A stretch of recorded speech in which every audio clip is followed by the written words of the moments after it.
Good morning दोस्तों, कैसे हैं आप सब। उम्मीद करते हैं आप सब ठीक ठाक होंगे। तो प्रश्नावली 2D तक का यानी कि चैप्टर 2 तक का एक्सरसाइज 2D और चैप्टर 2 तक का हमने पूरा का पूरा कॉन्सेप्ट समझा था और 1 बाय 1 करके सवाल लगा लिया था। अब बात है चैप्टर 3 की। इसकी चैप्टर 3 की एक्सरसाइज 3A का। तो जैसा कि हम हमेशा करते आए हैं कि कोई भी चैप्टर पढ़ते हैं, कोई भी एक्सरसाइज पढ़ते हैं, तो पहले उस एक्सरसाइज का, उस चैप्टर का पूरा हम कॉन्सेप्ट समझते हैं, पूरा का पूरा नियम सिद्धांत समझते हैं।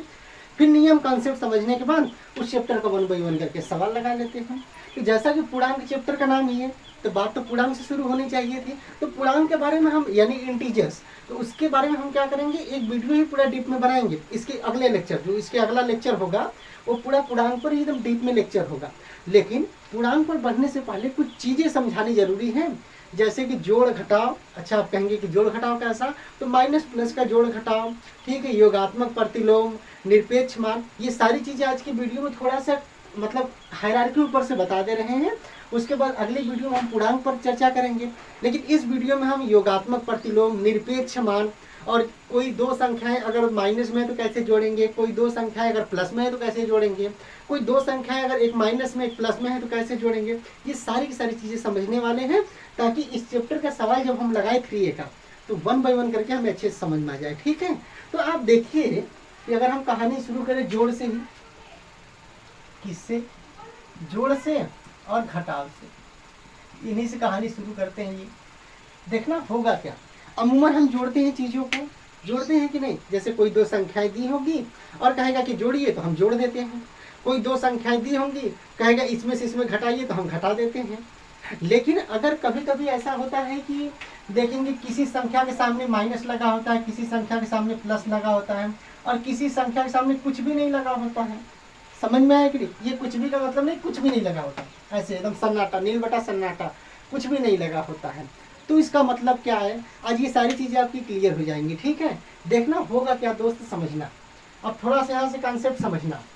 जब हम कोई भी संख्या लिखते हैं, समझना थोड़ा सा यहाँ, जब हम कोई भी संख्या लिखते हैं, जब हम कोई भी संख्या लिखते हैं, जैसे हमने लिख दिया 5, क्या लिख दिया 5, तो उसके सामने देखिएगा, इसके सामने जो भी चिन्ह लगा होता है उस संख्या को उसी चिन्ह में हम मानते हैं। कैसे मानते हैं, जैसे 5 के पहले देखिए कुछ भी सामने लगा, इसके नहीं लगा है, तो इसका मतलब क्या है।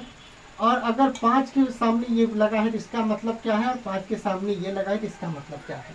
देखना, यहाँ 5 के सामने कुछ भी नहीं लगा है, यहाँ 5 के सामने देखेंगे प्लस लगा है। अच्छा, सामने का मतलब आप वैसे मत समझिए कि आगे, या ऐसे समझ लो ना कि 5 के जस्ट पहले क्या लगा है, चिन्ह प्लस, 5 के जस्ट सामने क्या लगा है, चिन्ह मतलब पहले क्या लगा है, माइनस। यहाँ 5 के जस्ट पहले कुछ भी लगा है, कुछ भी नहीं लगा है। तो दोस्त थोड़ा सा यहाँ समझना, अगर किसी भी संख्या के पहले कुछ भी चिन्ह न लगा हो तो हमेशा उसको प्लस में मानते हैं, याद रखना। अगर कोई भी संख्या लिखा हो और उसके पहले कोई भी चिन्ह न लगा हो तो हमेशा उसको किसमें मानते हैं, प्लस में। किसके मानते हैं, प्लस में। और कोई भी संख्या अगर प्लस में लिखा है तो वो तो लिखा ही रहेगा, तो वो तो आप प्लस में मानेंगे ही। लेकिन अगर कोई भी संख्या लिखी हो और उसके सामने मतलब उसके ये पीछे जस्ट पहले देखेंगे कोई भी चिन्ह नहीं लगा हो उसके सामने, तो क्या करेंगे, उसको हमेशा प्लस में मानेंगे। क्या मानेंगे, प्लस में। जैसे हम अगर 6 लिख दें और कह दें कि बताइए कि 6 किस में है, तो आप कहोगे कि 6 के पहले कुछ चिन्ह तो लगा नहीं है ये, तो कहोगे कि 6 प्लस में है। किस में है, प्लस में। जैसे हम कह दें कि ये बताओ 1 किस में है, प्लस में है कि माइनस में, तो आप कहोगे कि नहीं, प्लस में। किस में है, प्लस में है। समझ में आया कि नहीं, अब समझना। जैसे कोई भी संख्या लिख दे 0, मान लो 0 लिख दिए, तो 0 तो ना धन पूर्णांक है ना माइनस मतलब ऋण पूर्णांक है। ये जब पूर्णांक पढ़ाएंगे तो भी बताएंगे, और संख्या रेखा पढ़ाते समय हम ऑलरेडी समझा चुके हैं। अब समझना, जैसे मैंने लिख दिया 7, मैंने कितना लिख दिया 7, अब 7 के सामने कोई भी चिन्ह नहीं है, तो आप कहोगे कि सर कोई भी चिन्ह नहीं है, इसका मतलब क्या है, ये संख्या धनात्मक में है यानी प्लस में है। तो अगर कोई संख्या लिखा हो और उसके सामने अगर प्लस लगाया हो, मतलब उसके पहले, समझ रहे हो ना, सामने या पीछे आगे जो भी समझो, ये समझ लो। जैसे 4 लिखा है ना, इधर नहीं, इधर देखते हैं कि इधर देखो कुछ चिन्ह लगा है कि नहीं, समझ में आ रहा है कि नहीं। जस्ट इसके सामने देखना, अगर चिन्ह अगर कुछ लगा है तो जिसमें लगा, अगर माइनस लगा तो कहेंगे माइनस में है, प्लस लगा है तो कहेंगे प्लस में है। लेकिन अगर कोई चिन्ह ही नहीं लगा है तो कहना कि ये संख्या प्लस में है। इसमें है प्लस में। जैसे मैं 7 लिख दूं और मैं कह दूं कि क्या बोलते हैं, ये बताओ प्लस में है कि माइनस में, तो आप कहोगे कोई चिन्ह तो लगा नहीं तो ये प्लस में है। तो कोई भी संख्या लिखा रहेगा उसको हम हमेशा धनात्मक मानेंगे जब तक कि उसके सामने माइनस चिन्ह न लगा हो। अगर माइनस लग जाएगा तो ऋणात्मक और नहीं लगेगा तो धनात्मक। इतना कहानी समझ में आया कि नहीं दोस्त? अब समझना, कोई भी संख्या रहेगी, समझना, देखना, ये कहाँ गया चीज, देखना, कोई भी संख्या जैसे लिखा हो, जैसे मैं कह दूं ये 7 लिखा है, ये 6 लिखा है, ये +4 लिखा है, +3 लिखा है, ये 2 लिखा है, ये 3 लिखा है, ये 4 लिखा है, ये +9 लिखा है, ये 10 लिखा है। अब मैं कह दूं कि अब बताओ कि इसमें से कौन सी संख्या धनात्मक है। मैं पूछ दूं कि अब बताओ कि इसमें कौन सी संख्या धनात्मक है या कौन सी संख्या प्लस में है, कौन सी संख्या प्लस में है। तो आप कहोगे कि सर ये तो धनात्मक है क्योंकि इसके सामने प्लस का चिन्ह लगा है, 4 +4 धनात्मक है। कहोगे +3 लगा है, ये भी धनात्मक है, +9 लगा है, ये भी धनात्मक है। यानी कि जिन संख्याओं के सामने प्लस लगा है आप कहोगे कि ये धनात्मक है। लेकिन आप कहोगे कि सर 7 पता नहीं है, 4 पता नहीं, 6 पता नहीं, 3 पता नहीं, 2 पता नहीं, 10 पता नहीं। तो आपको बताए हैं ना कि किसी संख्या के सामने अगर प्लस लगा है तो धनात्मक है ही। लेकिन अगर किसी संख्या के सामने कोई चिन्ह न लगा हो इसका मतलब यह है कि वो धनात्मक है। जैसे ये प्लस में, ये प्लस में, ये प्लस में है, ये प्लस में है, ये प्लस में है, ये प्लस में, ये संख्याएं भी धनात्मक है। याद रखना, ये संख्याएं भी क्या है, धनात्मक में है।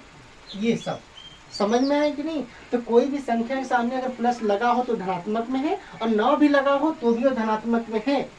समझ में आना? तो ये सारी की सारी संख्याएं जो थी, ये सभी की सभी संख्याएं किसमें थी, धनात्मक में थी। अब समझना। हाँ, अगर ब्रैकेट के सामने जैसे अगर ये लिखा हो तो कहोगे कि सर इसके बीच में कुछ नहीं तो क्या प्लस माने नहीं, यहाँ पे तो बुरा हो जाता है, मल्टीप्लाई हो जाता है, तो वो अलग चीज़ है, जब पढ़ाएंगे तो बताएंगे।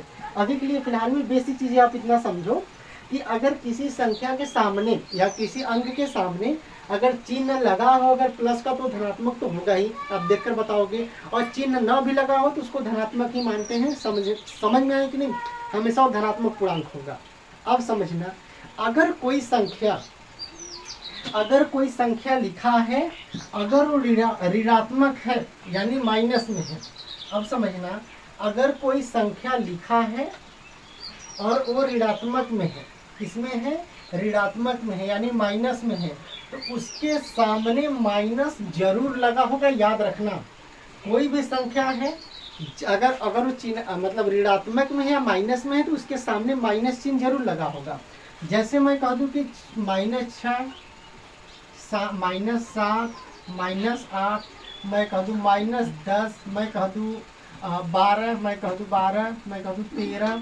अब मैं पूछ दूं किसमें बताओ माइनस में कौन है, तो याद रखना कभी ऐसा नहीं होगा कि सब संख्या माइनस में है तो आप कह दो कि सर इसके सामने कुछ नहीं लगा है तो ये भी माइनस में होगा, ऐसा नहीं होगा। कोई भी संख्या अगर माइनस में रहेगी, अगर ऋणात्मक रहेगी तो उसके सामने माइनस चिन्ह जरूर लगा रहेगा। और अगर कोई चिन्ह नहीं लगा है तो आप मान के चलना हमेशा वो संख्या क्या होगी, धनात्मक होगी। तो अगर किसी भी अंक या संख्या के सामने कुछ भी चिन्ह नहीं लगा है तो हमेशा धनात्मक मानना। याद रखना, हमेशा क्या मानना, धनात्मक, यानी कि सदैव क्या मानना, उसे धनात्मक मानना। अब समझना, ये जैसे इसमें है, ये देखो ऋणात्मक है, माइनस में है, इसके सामने माइनस चिन्ह लगा है, ऋणात्मक है, माइनस में है, इसके सामने माइनस चिन्ह लगा है, ऋणात्मक है, माइनस में है, इसके सामने माइनस चिन्ह लगा है, ऋणात्मक है, माइनस में है। लेकिन इसके सामने कोई भी चिन्ह नहीं लगा, इसका मतलब ये धनात्मक में है, प्लस में है। इसके सामने कोई भी चिन्ह नहीं लगा, इसका मतलब ये प्लस में है। समझ में आया कि नहीं? तो अगर कोई संख्या धनात्मक में है तो उसके सामने, धनात्मक में यानी कि प्लस में है तो उसके सामने हमेशा या तो प्लस चिन्ह लगा होगा या तो नहीं लगा रहा होगा, मतलब नहीं लगेगा। समझ में आया कि नहीं? कहने का मतलब कि अगर कोई संख्या अगर प्लस में है तो उसके सामने, प्लस का मतलब कि अगर कोई संख्या धनात्मक में है तो उसके सामने प्लस लगा भी हो सकता है और प्लस नहीं भी लगा हो सकता है, कोई मतलब नहीं है। अगर प्लस लगा तो भी उसे धनात्मक कहेंगे और नहीं लगा तो भी उसे धनात्मक कहेंगे। लेकिन अगर कोई संख्या माइनस में है यानी कि ऋणात्मक में है, अगर कोई संख्या क्या है ऋणात्मक में माइनस में है तो उसके सामने माइनस जरूर लगा रहे होगा, मतलब जरूर लगेगा, याद रखना क्या होगा, उसके सामने माइनस जरूर लगेगा। समझ में आया ना? तो आपसे अब कुछ सवाल पूछते हैं ताकि चेक भी कर लें कि चीजें क्लियर हुई कि नहीं। देखना होगा क्या, समझना।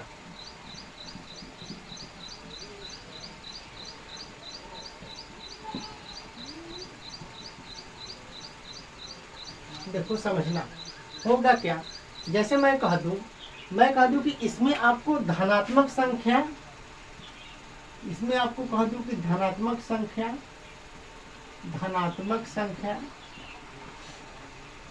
और ऋणात्मक संख्या, धनात्मक संख्या और ऋणात्मक संख्या छांटना है। धनात्मक संख्या और क्या छांटना है, ऋणात्मक संख्या आपको क्या करना है, छांटना है।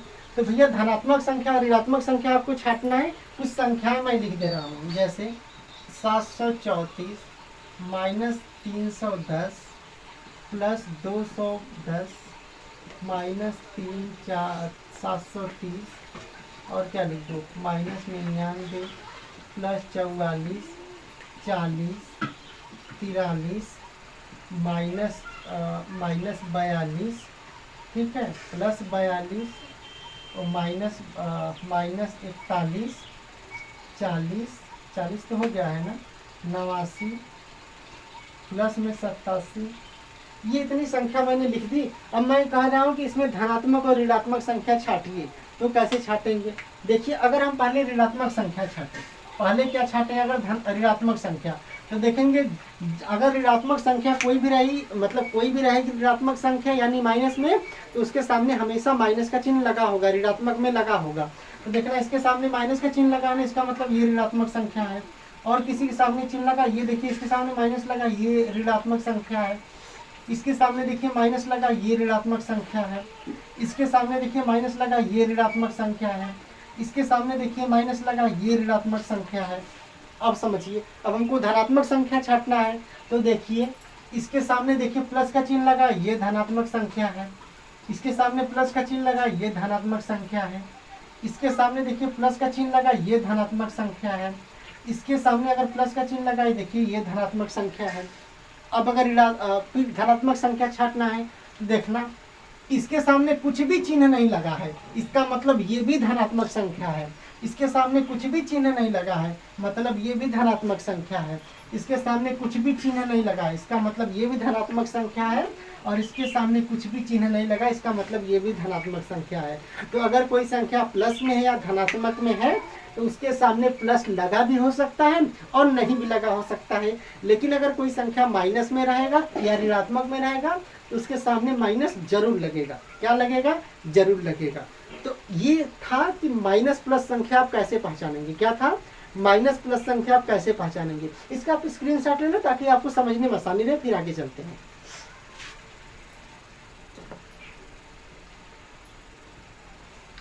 ठीक है, स्क्रीनशॉट हो गया होगा। देखना क्या करेंगे, अब थोड़ा सा समझना। अब हम बात करेंगे ना जोड़ और घटाव की, बात करने की बात की है ना। तो देखो जोड़ और घटाव की अगर हम बात करें, किसकी बात करें दोस्त, जोड़ और घटाव की ना, तो ऐसा करो ना, आपको पहले धनात्मक और ऋणात्मक संख्या छांटने आया कि नहीं, धनात्मक और ऋणात्मक संख्या छांटने आ गया होगा। जोड़ और घटाव हम लोग अगले वीडियो में सीखेंगे। इसमें पहले ये तो समझ में आ गया ना कि प्लस में कौन सी चिन्ह है, माइनस में कौन सी चिन्ह है। जस्ट इसका अगला वीडियो देखिएगा, उसमें हम जोड़ और घटाव सिखाए होंगे, माइनस और प्लस का। इस वीडियो में इतना ही रहने देते हैं। Bye bye, take care.